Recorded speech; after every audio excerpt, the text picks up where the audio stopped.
can withstand the loss of the income if its ties with its title sponsor Uralkali are severed, according to the team principal Günther Steiner. The Russian fertilizer producer's branding was removed from the team's cars and facilities on the final day of last week's test at the Circuit de Catalunya. The associated colour scheme, which matched the flag of Russia, was also removed following the country's invasion of Ukraine. Steiner said the disruption would not affect the team's ability to compete in Formula One this year. It is a headache because it's work, and it's not something which disturbs the team on the competition side, he explained. Financially, we are okay. It has no implication on the team, how we are running it, or how we're doing, how we planned this season. There are more ways to get the funding so that there's no issue with that one. The team said it will decide in the coming weeks whether it will continue its association with Uralkali. However, it has continued to remove the company's logos from its public presences, including the HAAS website. Following the invasion, Russian individuals and businesses have been hit with a series of sanctions by the United States, European Union, United Kingdom,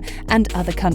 Yesterday, a group of Russian banks were removed from the Society of Worldwide Interbank Financial Telecommunication, or SWIFT, messaging system, which handles payments, preventing many businesses in the country from conducting foreign transactions. Steiner said it was not clear whether the disruption to the SWIFT system would have consequences for HAAS. Up to now, the official sanctions for any of the governments have no influence on our business, he said. I'll need to check with my finance department about if Switch is switched off, how that works, because Uralkali is a global company.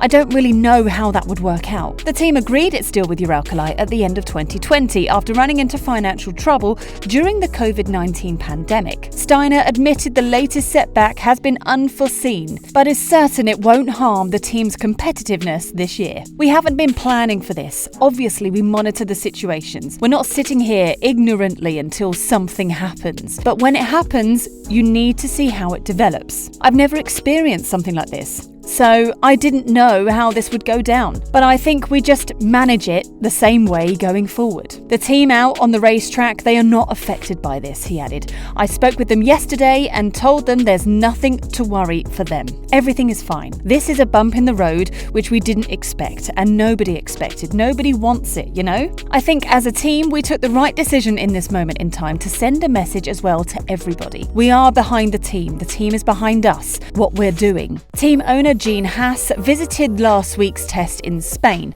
Steiner says he stands behind the decision to remove the Uralkali branding from their team. There is no issue with that one with him. He stands behind the position. He owns the team, so knows what we're doing and knew what we were doing, and he supports it. It is obviously a very difficult situation and one that will undoubtedly have an impact on HAAS more than any other Formula One team, especially considering they are the only team with a Russian driver. And Nikita Mazepin is now fighting for his position on the grid as the fallout from the invasion into Ukraine continues to reverberate around the sporting world. Mazepin, who drives for HAAS, drove in the morning session of Friday's F1 testing, but was later pulled from the press conference after the first session, and team principal Günther Steiner fronted the media. On the third and final day of testing in Barcelona, HAAS, which usually has the colours of the Russian flag for its sponsor Uralkali, presenting a plain white car for Friday's session. The HAAS cars are generally blue,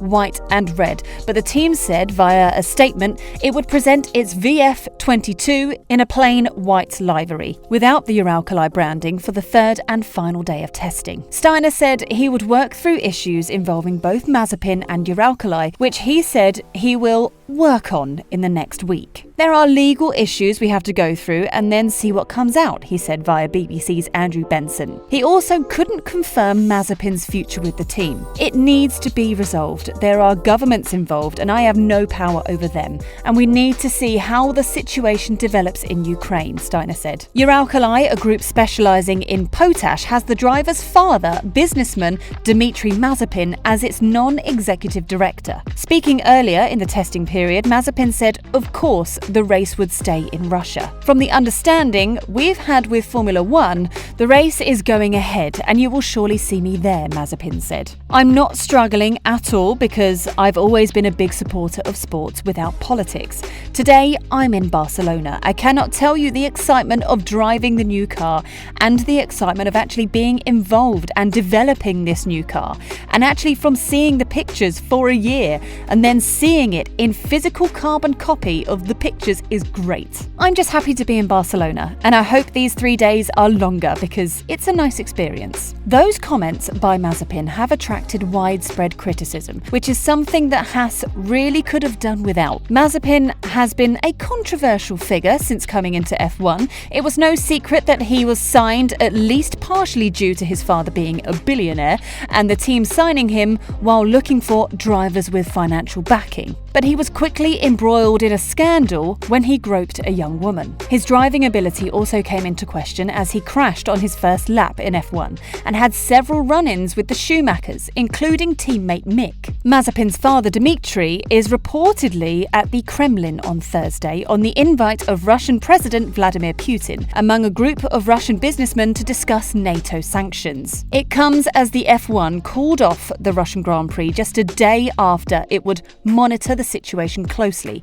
as teams and drivers came out strongly against Russia. If the F1 didn't make the decision to cancel, it may have been forced to carry on without two of the sport's biggest draw cards. Four-time world champion Sebastian Vettel said he wouldn't be racing at the event. In my personal opinion, I woke up to this morning's news shocked, Vettel said. I think it's horrible to see what's happening. Obviously, if you look at the calendar, we have a race scheduled in Russia. For myself, my own opinion is I should not go. I will not go. I think it's wrong to race in the country. I'm sorry for the people, innocent people, that are losing their lives, that are getting killed for stupid reasons and a very, very strange and mad leadership. I'm sure it's something that we will talk about, but personally, I'm just so shocked and sad to see what's going on. So we will see going forward, but I think my decision is already made. Similarly, defending champion Max Verstappen didn't agree with competing in Russia. When a country is at war, it's not right to run there, that's for sure, Verstappen said. But what matters is not what I think, it's the whole paddock that will decide. Should Nikita Mazepin be unable to race in Formula One, HAAS team boss Günther Steiner has confirmed the seat will be offered to reserve driver Pietro Fittipaldi. Mazepin received hefty criticism after saying he didn't want to mix sport and politics regarding the Russian invasion of its neighbouring country, and a series of economic sanctions have been taken against the country from governments around the world as a result. But should Mazepin not compete this season, 25-year-old Fittipaldi, who is entering his third season as HAAS reserve driver, would be Steiner's choice to step up. If Nikita couldn't drive for one reason or another, the first call would be to go to Pietro, Steiner told Speed City Broadcasting in an interview. Obviously, he has been with us for a few years, and then we would see what to do next. But I mean, Pietro is always around with us for a reason. The last years, we needed a reserve driver, having COVID around. So he's always around. He knows the team, he knows the car to jump in for one day to the other. There is nobody better than Pietro around at the moment. Mazepin himself admitted there are elements of his future that are out of his own hands, but took part in pre-season running in Barcelona on Friday as planned. He said he will keep his mind on what's in front of him and thanked his fans for their support in this moment. To my fans and followers, it's a difficult time, and I'm not in control of a lot of what is being said and done, Mazepin wrote on Twitter. I'm choosing to focus on what I can control by working hard and doing my best for my team. My deepest thanks for your understanding and support.